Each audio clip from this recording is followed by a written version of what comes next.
Hola, ¿qué tal? Muy buenas tardes. Una visita secreta. Bueno, así lo ha titulado el senador Marco Rubio, pero también medios de prensa, específicamente el Miami Herald, acá en el sur de la Florida, miembros del caucus progresista le llaman. A mí no me gusta utilizar esta palabra progresista, yo creo que es mejor decir de la extrema izquierda, del Congreso de los Estados Unidos, presentes en La Habana sin que el régimen cubano haya hecho ninguna referencia, sin que ellas mismas hayan hecho ninguna referencia, sin que la prensa oficial cubana haya dicho una sola palabra.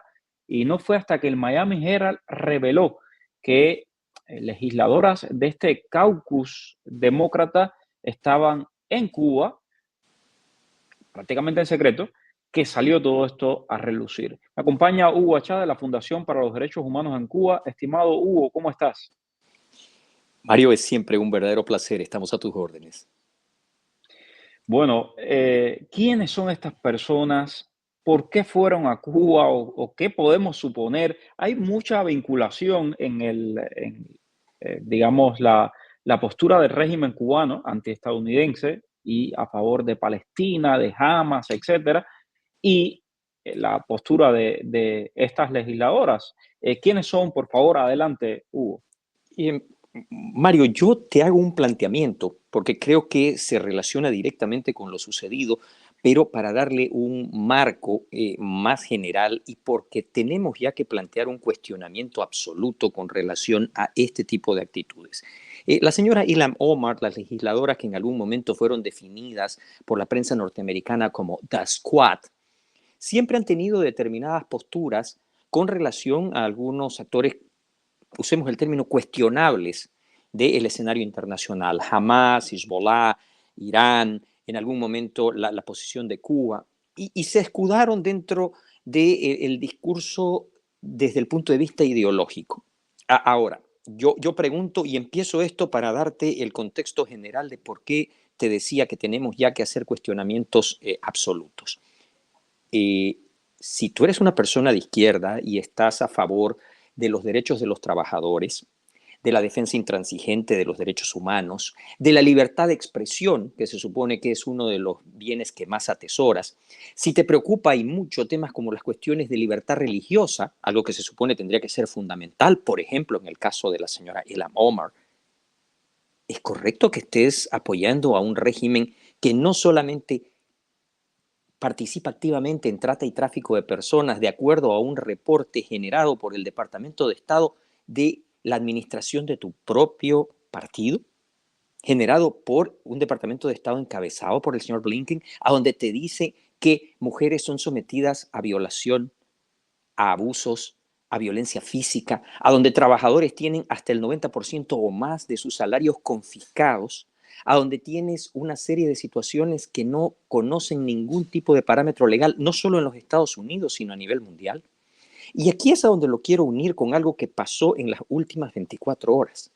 Esto mismo es vergonzoso, así como lo fue la posición de la señora Jutta Urpilainen, la delegada que representó al señor Josep Borrell, que dejó un documento escrito en la plenaria del Parlamento Europeo, a donde no solo justificó el tema de la existencia del Tratado de Libre Comercio entre el régimen y la Unión Europea, que como tú recuerdas está parcialmente, de forma muy relevante, pero bloqueado ante la iniciativa valiente y principista de Lituania, porque no solamente habría permitido un mejoramiento de las condiciones en lo que se refiere a derechos humanos y libertades civiles, sino que construye una avenida de diálogo franco y cerró con esta perla, querido y estimado Mario, de que era ponderable el hecho de que Cuba se hubiera abstenido en 4 votaciones cuando se trataba de la condena de la invasión de Rusia a Ucrania. Como si no fuera de conocimiento mundial en Europa, en los Estados Unidos, desde lo que es NBC, Time Magazine, Newsweek, en el Reino Unido, The Guardian, que el régimen de La Habana no solamente es, de acuerdo a la resolución 2506 del Consejo de Europa, uno de los principales aliados estratégicos de la agresión que realiza la Federación Rusa en contra de Ucrania, sino que además participa en otro esquema de trata y tráfico de personas, enviando a jóvenes cubanos a morir en tierra extraña para beneficiarse financieramente. Perdona que te haga este link, pero creo que hoy día es imprescindible. Es imprescindible estar del lado correcto de la historia. No puede ser que siendo socialdemócrata, la señora Urpilainen no haga una distinción moral.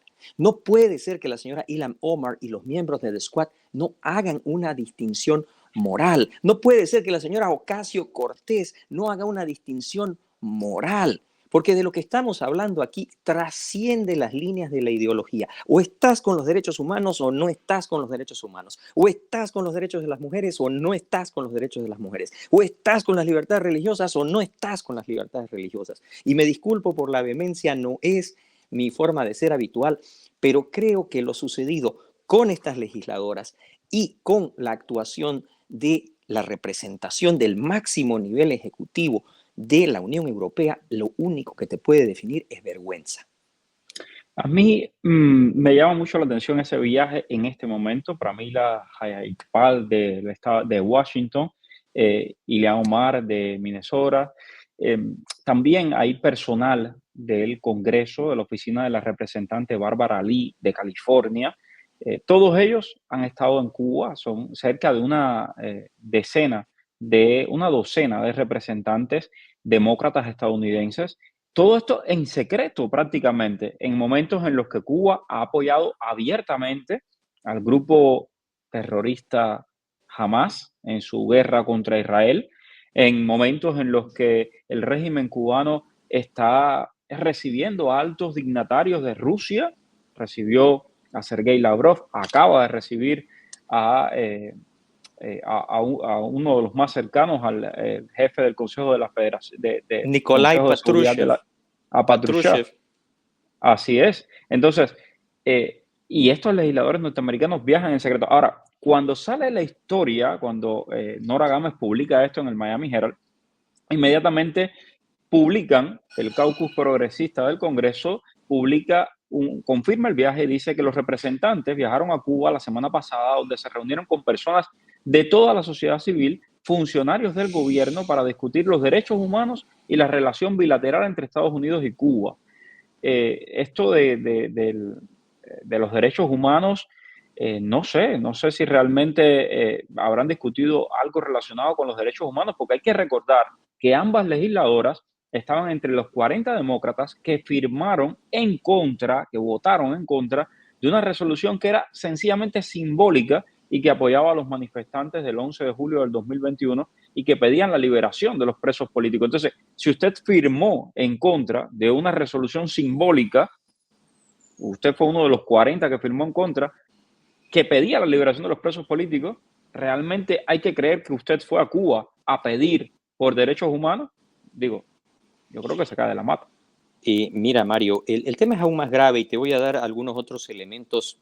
Yo me atrevería a decir que en calidad de primicia. En primer lugar, esto es otra vez una vergüenza. Pregúntale a la hija del señor Frometa Comte si alguna de estas legisladoras se le acercó. Pregúntale a la familia de José Daniel Ferrer si estas legisladoras se le acercaron. Pregúntale a la familia de Luis Manuel Otero Alcántara si estas legisladoras se le acercaron. Pero ese no es todo el trasfondo. Simultáneo a este hecho, una entidad del gobierno federal de los Estados Unidos vinculado al tema de la salud pública, en concreto al tema de enfermedades infecciosas y epidemiología, llevó a 23 organizaciones de la sociedad civil vinculadas a la medicina en los Estados Unidos para reunirse con el MINSAP y con Biofarma Cuba. Te voy a enviar el link que prueba esta situación que ya ha sido admitida oficialmente en las últimas horas por el propio MINSAP. Te fuiste a reunir con una de las entidades que, de acuerdo al Trafficking in Persons Report, participa activamente en la trata y tráfico de personas y el tratamiento análogo a esclavitud. Además, te fuiste a reunir con una de las entidades que, argumentando, cosa que se dijo en el encuentro, quiero que por favor lo veas, querido Mario, donde se volvió a culpar de todos los males de Cuba al bloqueo, la misma entidad que no solamente le vende medicamentos e intermedia productos farmacéuticos para beneficiar a la economía del régimen, sino que es participante activa en la falsificación de estadística médica? Yo vuelvo al primer concepto. Creo que esto, en conjunto con lo que dijera la señora Urpilainen en el Parlamento Europeo, son una vergüenza. Son una vergüenza desde el punto de vista conceptual, son una vergüenza desde el punto de vista de argumentar que se quieran escudar en una posición de naturaleza ideológica, política o filosófica. Hay que reiterarlo. O estás de manera principista con los derechos humanos, las libertades civiles, la libertad de expresión, la defensa de los derechos de la mujer, de los obreros, de los menores, que hay que recordar que todavía hay menores de edad presos en Cuba por atreverse a gritar libertad. Por el amor de Dios, no hay otra definición para esto que ha sucedido en las últimas horas, tanto con los congresistas de los Estados Unidos como con el penosísimo documento que dejara el señor Borrell, que no se atrevió a ir en persona a hacer esta defensa y dejó a la señora Urpilainen hacer este tristísimo papel, que, eso sí quiero decirlo claramente, en la respuesta, horas después, hay que ponderar la posición de figuras como Dita Charanzova, figuras como José Ramón Bauzá, figuras como el señor Herman Terz, figuras como el señor Leopoldo López, que realizaron lo correcto. La defensa objetiva, a ultranza, principista, de que no se puede seguir socapando a la dictadura, no se puede permitir que dinero sigan llegando para un régimen que encarcela, viola, mata y trafica, y que es hora de abandonar el brulote que es el principio que gobierna la relación hoy entre la Unión Europea y el régimen de La Habana. Y no se puede seguir tratando de promover el absurdo del Tratado de Libre Comercio contenido dentro del PDCA. Creo que desde ese punto de vista, si a raíz de este penosísimo comportamiento esa es una consecuencia, habrá algo positivo. Si a raíz de esta visita, creo yo, no solamente la comunidad cubano-americana, sino el electorado norteamericano en su conjunto, empieza a tomar conciencia de que tus representantes no son necesariamente solamente los testigos o los intérpretes de una posición ideológica, sino que te tienen que representar también desde el punto de vista principista, tal vez habremos dado un primer paso hacia una mejor posición en política para defender cuestiones tan fundamentales como los derechos humanos. Muchísimas gracias, Hugo. Como siempre, tan claro. Nos mantenemos en contacto y seguramente la semana que viene regresamos con otros temas de la actualidad, por supuesto, cubana y también el respeto a los derechos humanos. Gracias, Mel. Siempre un placer. Un abrazo. Dime cuál es el periodista que está en el boom. Es Mario Rincón. El periodista que te trae toda la información. Es Mario Rincón. El periodista de la radio y la televisión. Es Mario Rincón. Habla de temas cubanos, hasta de migración. Mario Rincón. Oye, dale, conéctate y comparte. Déjame un like. Dale like y comparte. Dale, conéctate.